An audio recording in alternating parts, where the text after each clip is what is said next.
Here we go. Let's start it. Hello, everyone. Oh, I feel like my teenage son with my voice cracking, crack-a-lacking. Okay, take two. Hi, everyone. This is Rachel here, the Modern Shaman. Thanks for being with me for another YouTube video of the week. As always, I would love to invite you to my website, which is themodernshaman.net. If you haven't checked it out, go there. There's just a lot of useful information that really I put on there for all of you. All right, here's this week's question. This came in response to a video. It says, "Hi there. I've been watching all your videos as I am an intuitive, psychic, and empath. So far, I've counted 6 clairs I have and 0 control over them. I avoided this for as long as I could now, but I'm in a mad rush to learn things. As long as I could, but now I'm in a mad rush to learn things. I set boundaries using the bubble technique, but nothing seems to work. What am I doing wrong?" Mama, you are explaining so much of, I think, everyone's psychic journey, right? Like, how many of you guys, when I'm reading that, are going, yeah. That was me too. I remember when I finally took a psychic development class and I was like, yeah, you're talking about my life. She was like, oh, when they were describing the clairs, and I had never heard anything like that. I didn't know what they were called, but I was like, yeah, that's me. Yeah, that's me. I felt like someone was talking about how you breathe, and how you see colors and how you read. It's like, yeah, that's how I do all of those things. It was so always there, but I had never had the vocabulary for it. And then I was right where you are too, where I was like, I had 0 control over it. And I think that caused so much friction with me and my relationship with the spiritual world for so long, because I didn't have a relational dynamic. It felt very one-sided.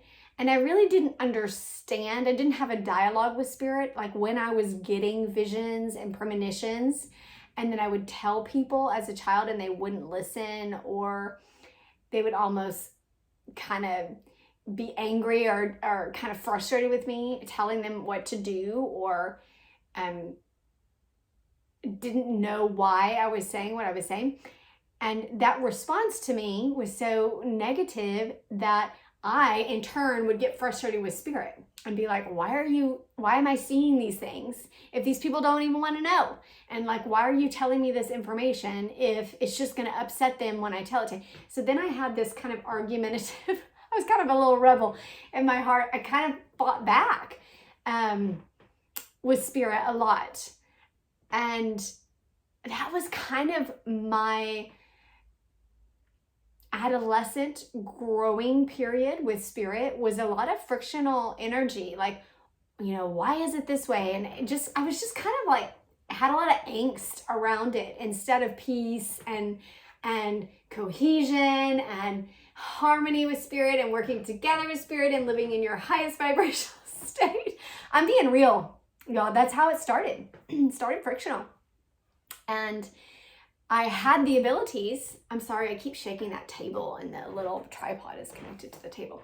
But anyways, I was always me. I always was connected and had the abilities, but I didn't really have the relationship that felt like I understood things or had navigational control over them.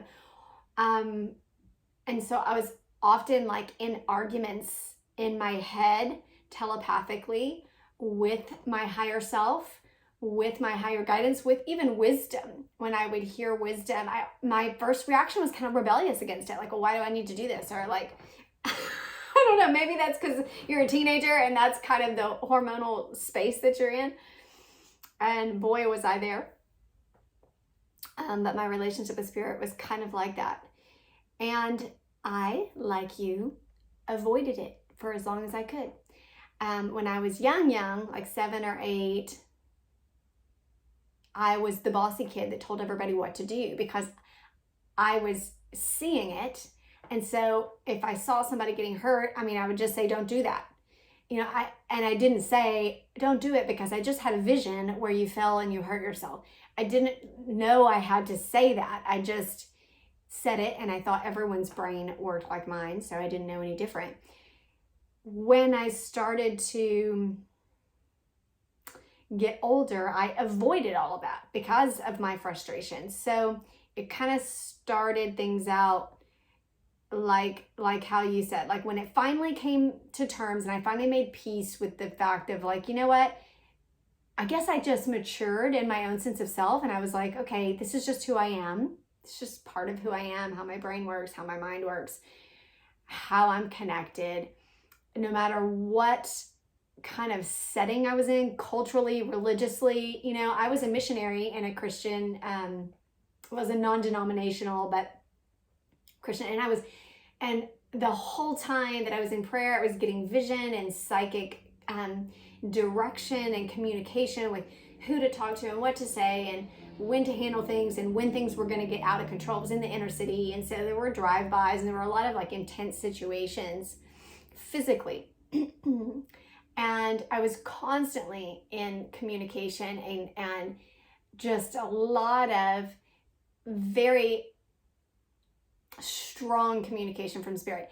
And I remember then also being in a private school where I was teaching later on in a Christian community that was kind of in like a little bubble, and we would do chapel. And I remember praying and getting vision for my students, and I would just say, I have a prophecy for you. I'm receiving this prophecy.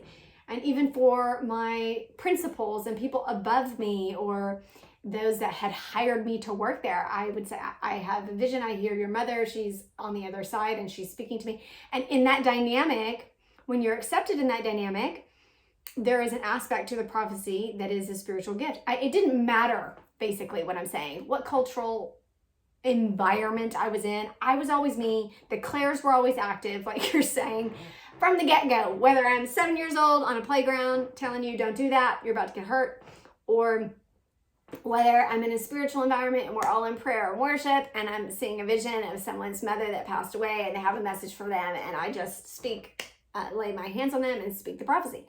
It didn't really matter, because it didn't really matter the environment. None of that was causal to who I was. So when I began to look at this and really want to learn, I kind of felt the same way you did. I was like, I'm kind of in a mad rush. I just want to get it now. I want to understand myself and what I've always been, and feel like I can be fluid with my sense of identity in the gifts that I have and what makes me me. And then the more I did that, the more I realized this is available to everyone. It's not singular. And I hadn't set boundaries either, other than basically telling spirit, I'm tired of you giving me visions that people don't listen to, so stop doing it. I did that when I was a child. I actually got really, really angry. I'm sharing a lot of my story, and I'm like 11 minutes into this, and you may have already heard this in previous videos, but I got really frustrated. There was one particular experience with my younger brother, who was 2 years younger than me. And he's passed since, but when we were children and I was probably in 5th grade, maybe 10 years old, because I'm thinking, okay, we were on a certain playground and my brother was in middle school and it was outside the middle school. And my older brother was in middle school. Anyways, trying to timestamp it in my head. Maybe I was 10 years old. I saw a vision of my younger brother falling on the monkey bars and breaking his arm. And I remember thinking to myself, I don't want this to happen, because in the vision, he was really in pain. So I ran out there on the playground. I see him on the monkey bars. I'm like, don't do this. You're going to break your arm. Don't do it. Well, again, I sound like a bossy kid telling you what to do and getting all up in your business. And you know, as siblings, we don't like that. Okay. So my brother was like, whatever, da, da, da. And then I realized he's not going to listen to me. So I'm going to sit here and make sure he doesn't go on those monkey bars. So then I got on the monkey bars and I was kind of like hoarding them, and then it was time to go. We had to pick up my brother from middle school because we were basically there early, like kind of waiting in the car line to pick him up. My mom was like, yeah, you can go play on the playground beforehand. So in this scenario, she's like, it's time to go. They're coming out, come back to the car. So I went running back to the car. In the 2 seconds that I went running back to the car, my younger brother jumps on the monkey bars, does the monkey bars, falls, breaks his arm. And I was so mad at Spirit that I couldn't control the way that he reacted to that vision, or I couldn't stop the premonition from happening in that moment. Now, there have been other times, I should say, that I have been able to change that future probability because the energy was more on me as the predominant character in the vision versus my younger brother, who was the predominant character in that vision, and he held the predominant sense of energetic kind of momentum for his free will. It was about him. So all that being said, when that happened, I basically got so mad at Spirit, I started a boundary without knowing what boundaries were, and I said, I don't want any more visions if people are not going to listen to me. I don't want to see it if I don't have any control over it. So from there on out, I pretty much only got visions for myself. I didn't realize that I was, like I said, setting that boundary because I was 10 years old, but I was just so angry that I couldn't fix it, and he got hurt anyways, and I tried so hard, and I was doing everything I could to keep him off the monkey bars. And that being said, when I finally learned as I got older boundaries, I realized so much of it is about the energetic power that we put into the boundaries, whether they work or not. So your last question of like, what am I doing wrong? I will tell you, the bubble technique oftentimes doesn't feel very secure. Like, I mean, how secure is a bubble? It's like you just go, boop, it pops. So for me, I wouldn't believe that either. It's not a very believable, tangible representation. Some people have different boundaries that work better for them. So the key is to find a boundary. And when I teach this in my class, my master class, I just go through a laundry list, honestly, of all different types of boundaries. And then you try to try them all on and feel what fits for you, because what's going to work for you is what works for you. You know what I'm saying? It's like when someone's like, what diet works for me? It's like, well, what diet do you follow? What works for you? So feel into the way that feels secure for you. I've shared this before, but when I first started into psychic boundaries, I really needed something strong because I felt really debilitated by my empathic energy. I would go out to the grocery store and feel overwhelmed with energy, and I was invited because I wanted it so much in that space that you're describing, like, okay, I'm ready now, let's do this. And I was like, I'm on, turn all my gifts on, like give it all to me. And boy, did Spirit give it all to me. It was just like flooding in, and I was pretty much non-functional because I was getting all this energy all the time, and I had no channeling into how to make those, to be able to turn it off and turn it on, or be able to navigate the course of how much I wanted to invite in and that flow. So all that being said, I used to start with the boundary of basically like envisioning myself in a titanium egg. You know those mod chairs, those little modern chairs that look like little eggs, and you can sit in the chair, right? Sometimes they're like chained to the ceiling, those chairs. So anyways, I would envision myself like as if I pulled my knees up and I had this titanium chair around me. Titanium's light, but it is really freaking hard. And then I would literally push my auric field up against it. Like I needed to feel that it was strong. And sometimes because I have all of the active clairs also, I would hear it like boom, like this big metal gate was kind of coming down around me. But then I would make sure that it was like breathable, so I didn't feel claustrophobic, and that there was enough light in there. And then I had this ability to kind of open and close it if I wanted to speak. and that it had a sense of like nothing can get in. So then I would kind of feel, okay, look, if things are coming in and I would visualize, okay, I see all this darkness out here. What does it do when it hits my shell? And I would watch it kind of, if it was vapor, it would just kind of dissipate out. If they were like arrows being shot at me psychically, they would just bounce right off. They would or bounce and fall to the floor, or sometimes they would ricochet back and go back to the person. So I would just sit with it long enough to where it felt tangibly real to me. So that's my first piece of advice to you is take time, slow down, okay? Don't go at that fast, like, and make it as tangibly real to you as you need.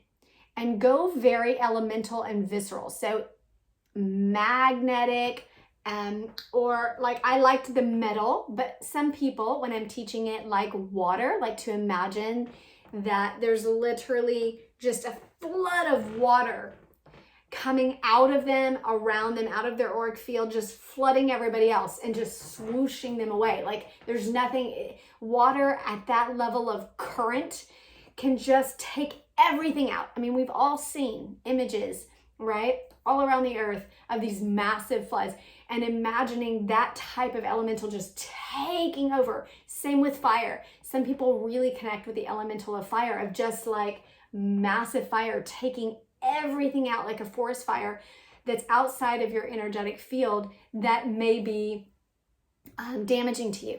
Of course, you would set the intention that anything dark, negative, dense, or causing you physical, emotional, or spiritual harm be taken out by that energetic fire to where it has no hold on you, or the energetic water, or that you be protected by that energetic metallic shield. Some people like it like a bodysuit, and I've talked about this before, like kind of like Iron Man, or having those almost like superhero suits. To me, I never vibed with that, but some people really do, and they feel themselves like pulling it on and putting on these heavy kind of boots and being very durable in their physical form, so that it doesn't feel like there's a structure around them. If you vibe with that, then go with that. But the biggest piece of advice is to sit in it and visualize it, smell it, hear it, taste it, see it, feel for yourself, like I said, like pressing against it, the elements that exist for you until you believe it. Once that's set, when it feels very firm, okay, and sometimes you have to do postures with that, like if you've never felt strong in your self-confidence about boundaries. Some people lack boundaries in their physical relationships, mental relationships. They lack boundaries in their life, and so they're not comfortable setting boundaries. If that's you, you've got to practice your own sense of self-confidence in boundaries and make peace with that. That's also another element, that if you've never made boundaries anywhere in your life, psychic boundaries are going to take some practice. And so a physical posture of like standing, and I've done this before, I'm going to stand, but standing, let me scoot back far enough back here to my Kuan Yin. Standing in a posture where your feet are aligned with your hips, are aligned with your shoulders, to where your spine feels tall, right? You feel elongated. You have an empowered posture. You're not laying on your bed at night. You're not sitting in your car like, man, I'm scared to go in here. I better set this boundary.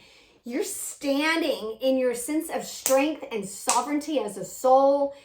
You can even do this. When we set boundaries, also for the first time in class, when I used to tour, or when I used to have seminars here in town, and we stomp and we stand in the posture. Sometimes we write them down, and then we stand on the words, literally, like we put that piece of paper under our feet and we stomp on it, and we stand in the authority of what we're saying. You can also do a burial ceremony, where things that felt like they were holding you back or getting in your way, you literally put those in the ground, or representations or symbols of those things. You can write them on a piece of paper, or you can have pictures from that time in your life bury them in the ground, stand on that ground, have a sense of personal power, personal authority, sovereignty, self-esteem, and your sense of being able to set something into stone and make it reality. Once you feel that energy of like, this is what I'm claiming for myself, you can mimic the posture of it, mimic the tone of it. You notice how I'm speaking now with authority and power. When you claim that in your own vocal intonation, that magnifies the impact into the vibrational realm. That's literally reading your frequency. This is the amplitude, right? So if you're ever getting frequency readings or things like this, or a scientific readout on something, the amplitude, how much power the sound wave has, or the light wave, whatever it be, that determines how far out it goes, right? How it's received, how well it can be received, how far out it can be received. So the same, it's not that you have to be loud, but your amplitude and the alignment of your mind, body, and spirit, meaning you mean what you say, is taken into account. All of those things need to be in place to have strong psychic boundaries. And then let me tell you, honey, you got to keep doing it. I don't mean you do it forever. I mean that when you feel weak, you reassess and you make some new boundaries. I mean, literally yesterday, my mother was like, I think you need to do some new boundaries, because I was like, man, I had something that was really bothering me. And I was talking to my mom about it, and she was like, it sounds like some psychic boundaries. It sounds like you need strengthening of your boundaries. And I'm like, she's right, man. I need to set that down. I need to stomp on it. I need to put that into place, because my mind was running with it, right? And then the energy builds on the other side psychically. So you still have to keep up with them throughout your journey, because you're going to evolve and grow, and new people come into your life, new experiences. And I'm not just talking physically, I'm talking spiritually also. You know, experiences that you've never had, because it is an eternal realm. So as much as you can imagine, you can experience. So all that being said, it will be something that you continue with throughout your days. So I hope that's helpful to you.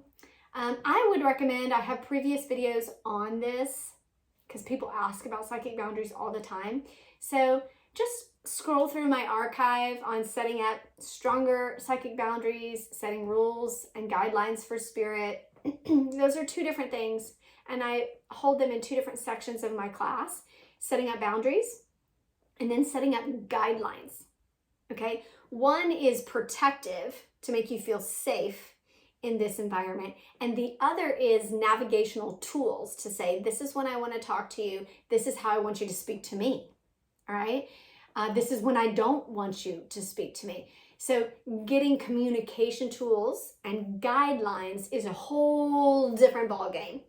Once you feel safe in the environment and the flow is comfortable, then we set up some structure around your gifts. And that's also equally important when you are gifted, to really know how to utilize and have a form of communication that feels at ease, that feels like you can turn it off when you want, turn it on when you want, turn it up when you want, mute it, see things for certain things, not see things for other people, to where you have a sense of navigational guidelines.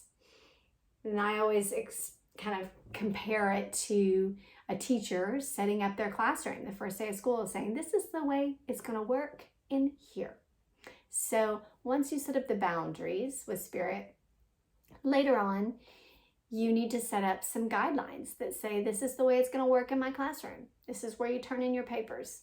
This is where, I want you to raise your hand before you speak to me. I want you to introduce yourself before you speak to me. These are the manners that are important to me in this household, in this classroom. You take your shoes off before you walk in here, whatever it may be, that is important to you. Obviously, those are analogies for like the spiritual world, that, you not bring negative energy in here before you speak to me, or whatever your rules are. But those navigational tools are also invaluable, and I would encourage you to learn that as well. All right, I'm going to sign off here. Blessings, you guys.